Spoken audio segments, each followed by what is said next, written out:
To practice the same kick 1,000 times, Bruce Lee said that he doesn't fear the man who practices 1,000 different kicks once.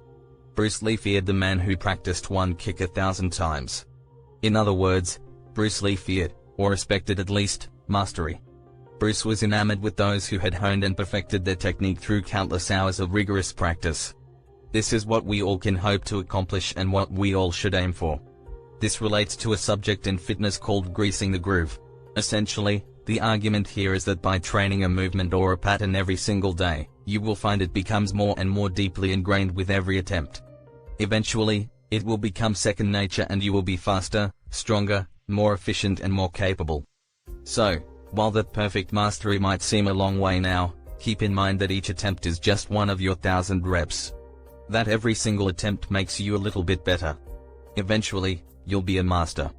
3. Use fear setting. Tim Ferriss. Author Tim Ferriss is responsible for starting the lifestyle design movement, and can even take some amount of credit for the equally big health tracking trend.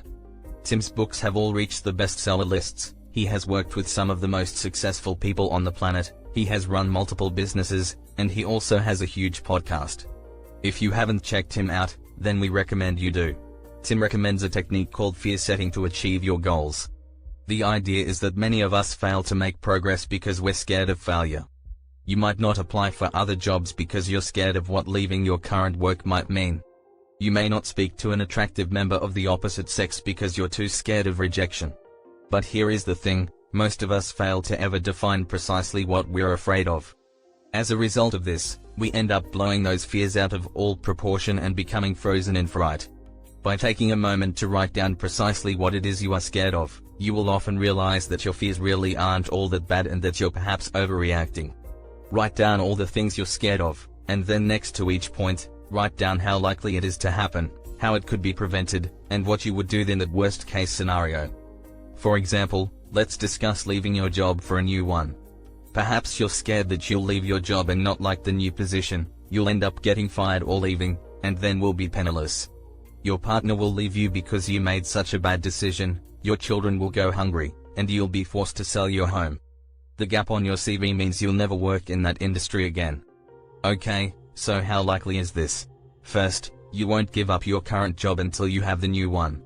Second, if you don't like the new job, you can just look for work again.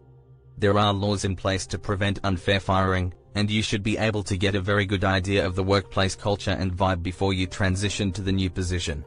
All of this makes the chances of ending up jobless much smaller. Now consider that you probably could get your old job back if ever you needed to. That you likely have at least some savings you could live off for a while. That your parents might step in to help. That you can discuss the idea with your partner. And that they support your decisions. All of this makes you realize that the fears were simple constructs of your own mind,